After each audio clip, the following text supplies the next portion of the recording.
हरे कृष्णा। तो आज हम शुरू करने वाले हैं प्रथम स्कंद के 16वां अध्याय, जिसका नाम है परीक्षित ने कलयुग का सत्कार किस तरह किया। जब परीक्षित महाराज ने देखा कि अब कलयुग का समय आ गया है और कलयुग को देखा भी उन्होंने, तो उन्होंने किस तरह से उनका सत्कार किया। हम देखेंगे कि कलयुग जो है परीक्षित महाराज का आश्रय भी मांगते हैं, और ये भी देखेंगे कि परीक्षित महाराज कैसे उनको आश्रय प्रदान करते हैं। श्लोक नंबर 1। सुत उवाच ततः परीक्षित द्विजवर्य शिक्षया महिं महाभागवतः शशासः यथा हि सुत्यामभिजातकोविदः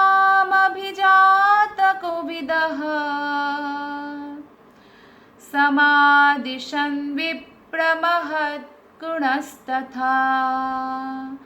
सुत उवाच ततः परीक्षित द्विजवर्य शिक्षया महिं महाभागवतः शशासः यथा हि सुत्यामभिजातकोविदः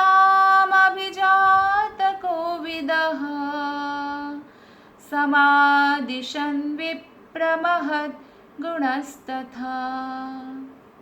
अनुवाद और तात्पर्य श्रील प्रभुपाद के द्वारा। श्रील प्रभुपाद की जय। सुत गोस्वामी ने कहा, हे विद्वान ब्राह्मणों, तब महाराज परीक्षित श्रेष्ठ द्विज ब्राह्मणों के आदेशों के अनुसार महान भगवत भक्त के रूप में संसार पर राज्य करने लगे। उन्होंने उन महान गुणों के द्वारा शासन चलाया जिनकी भविष्यवाणी उनके जन्म के समय पटु ज्योतिषियों ने की थी।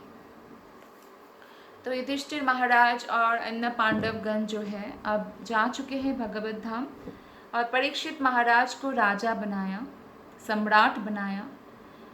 और परीक्षित महाराज भी, जो भी क्षत्रिय होते हैं, वो हमेशा जो ब्राह्मण है, जो शास्त्र को जानते हैं, उनके निर्देश के अनुसार, आदेश के अनुसार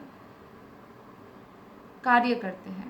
परीक्षित महाराज तो स्वयं ही शुद्ध वैष्णव है, शुद्ध भक्त है, और शुद्ध भक्त के परिवार से है, पर उनमें ज़रा सा भी उस बात का अहम नहीं है, अहंकार नहीं है। एक भगवान के भक्त के रूप में, एक राजर्षि के रूप में, राजा होकर भी ऋषि की तरह भावना उनका, वो राज्य पर जो है शासन करने लगे, राज्य करने लगे पूरे संसार पर। और उनके महान गुणों के बारे में ज्योतिषियों ने बचपन में ही बता दिया था।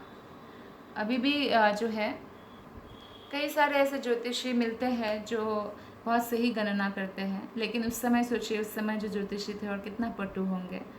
तो उन लोगों ने सही सही बता दिया था। उन गुणों के साथ अब जो है वो गुण काम आ रहा है। परीक्षित महाराज आप जो है अपने कर्तव्य का पालन कर रहे हैं। तात्पर्य, महाराज परीक्षित के जन्म के समय निपुण ज्योतिषी ब्राह्मणों ने उनके कुछ गुणों की भविष्यवाणी की थी। तो क्योंकि वो महान भक्त थे तो सारे गुणों का विकास हुआ।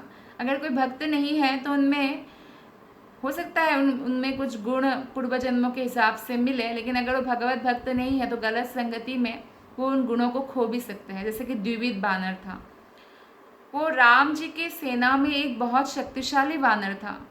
राम जी के भक्त भी था उस समय। हनुमान जी, राम जी, उनके साथ उन्होंने जो है युद्ध किया।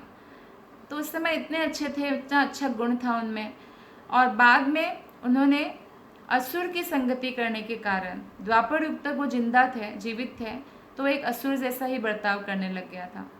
जैसे बलराम और उनकी जो गोपियाँ हैं, गोपियों को तंग किया।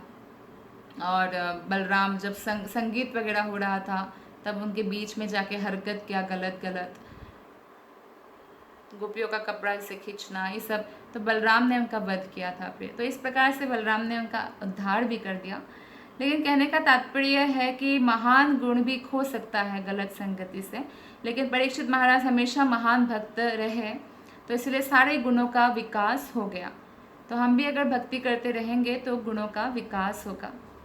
असली योग्यता हर एक व्यक्ति में क्या होता है, भगवत भक्त बनना। भगवान के भक्त बनने से बड़ा योग्यता, बड़ा जो है क्या बोलते हैं, यश यश पाने की बहुत व्यक्ति कामना करते हैं। तो भगवत भक्त के रूप में जो यश है वो सर्वश्रेष्ठ माना गया है।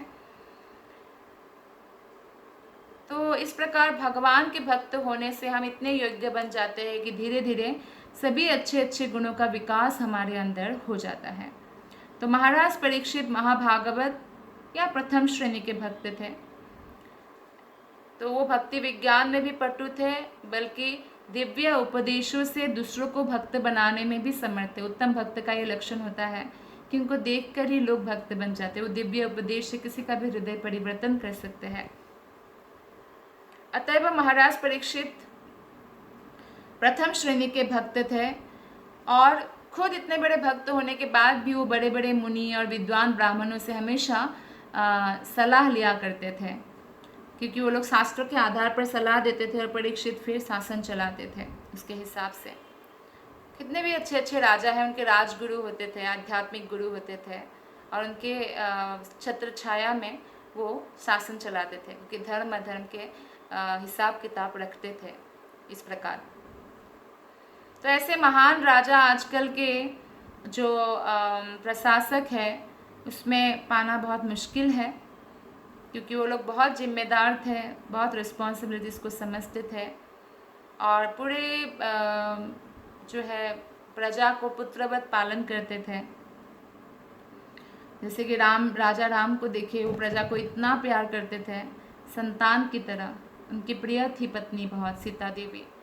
फिर भी धोबी संतुष्ट नहीं है करके उनको वाल्मीकि के आश्रम में जो है सीता देवी को अपने बच्चों को बड़ा करना पड़ा। तो वो राजा का रोल जो है वो ज़्यादा निभाते थे, है ना। तो इसलिए लोग बोलते हैं कि हमें राम राज्य चाहिए, क्योंकि राम राज्य में कोई भी बीमार नहीं पड़ते थे।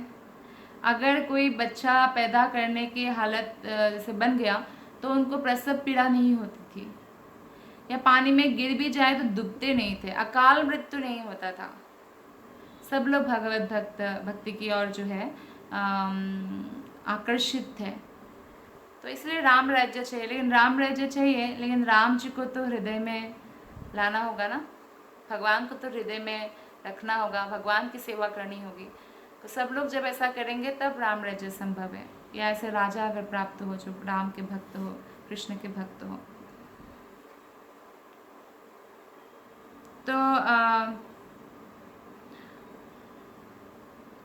तो उस समय जो राजा थे वो शास्त्र को बहुत मानते थे, पालन करते थे, शास्त्र में शिक्षित थे। लेकिन अभी के राजा में ऐसा शास्त्र का ज्ञान होना और शास्त्र के अनुसार बहुत मुश्किल से पाया जाता है। तो उस समय ऐसा इसलिए इम्प्रैक्टिकल कोई चीज़ें नहीं होती थी कि नया नया नियम बनाते रहे और अपनी सुविधा के अनुसार नियम बदलते रहे, ऐसा नहीं होता था पहले। क्योंकि पहले जो है नियम वो शास्त्रों के अनुसार निर्धारित करते थे। ऐसे विधि विधान तो मनु, याज्ञवल्क्य, पराशर तथा अन्य मुक्त मुनियों द्वारा पहले ही स्थापित की जा चुकी है शास्त्र में, और वो बिल्कुल परफेक्ट है और सभी युग के लिए वो प्रचलित है और परफेक्ट है, सभी स्थानों के लिए वो उपयुक्त है। तो इसलिए जो भी नियम कानून है शास्त्रों के अनुसार हमें पालन करना चाहिए। तो सारे विधि विधान प्रामाणिक थे, किसी त्रुटि या दोष नहीं था उसमें। लेकिन जो आजकल के त्रुटिपूर्ण लोगों द्वारा, जो मुक्त आत्मा नहीं है, उनके द्वारा विधि विधान जब बनाया जाता है उसमें काफ़ी दोष भी पाया जाता है। तो महाराज परीक्षित जैसे राजाओं की अपनी सलाहकार समिति, काउंसिलिंग जो है कमेटी हुआ करता था, और इस कमेटी के सदस्य कौन होते थे? ऋषि मुनि, बड़े बड़े प्रथम श्रेणी के ब्राह्मण होते थे। और वे लोग कोई वेतन नहीं लेते थे, क्योंकि उनको वेतन लेने की आवश्यकता ही नहीं थी। पहले के राजा ब्राह्मणों को, अपने जो भी उच्च कैटेगरी के सलाहकार थे, उनको बहुत सुंदर दान देते थे। लेकिन राजा जो है किसी खर्चा के बिना सलाह प्राप्त करते थे। राजा स्वयं समदर्शी होते थे और सबों के प्रति समदर्शी होते थे। मतलब ऐसा नहीं कि पशु को मारो, मनुष्य को जिंदा रखो।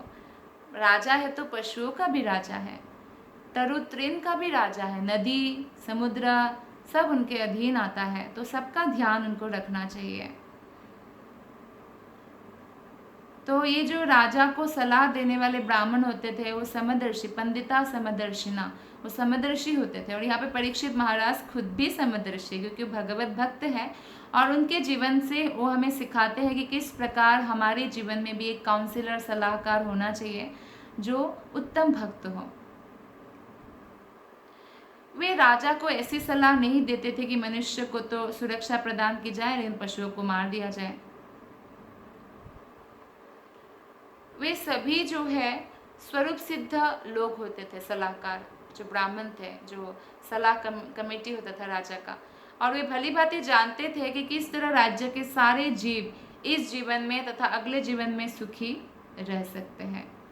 ऐसा नहीं कि खाओ पियो मौज करो, पशु को मारो और आप लोग मौज करो, ऐसा नहीं। सबके प्रति दया का भाव होना चाहिए, ये शिक्षा प्रदान किया जाता था। तो वे जो ब्राह्मण होते थे वे वास्तविक अर्थ में विचारक होते थे और भली भांति उनको पता होता था कि मनुष्य जीवन का परम चरम लक्ष्य भगवान की प्राप्ति है। इन सारे प्रतिबंधों के अंतर्गत राजा की सलाहकार समिति सही निर्देश देती थी और राजा स्वयं योग्य भगवत भक्त होने के कारण राज्य के कल्याण के लिए उन व्यक्तियों का, सलाहकार का जो आदेशों का पालन करते थे।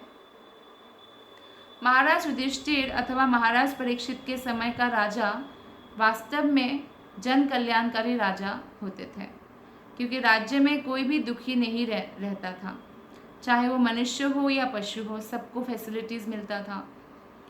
महाराज परीक्षित विश्व के जन कल्याणकारी राज्य के एक आदर्श राजा थे। बहुत अच्छे राजा थे परीक्षित महाराज और उनके राज्यकाल में सब लोग सुखी थे। यही पहला श्लोक का तात्पर्य है। बहुत बहुत धन्यवाद। हरे कृष्ण।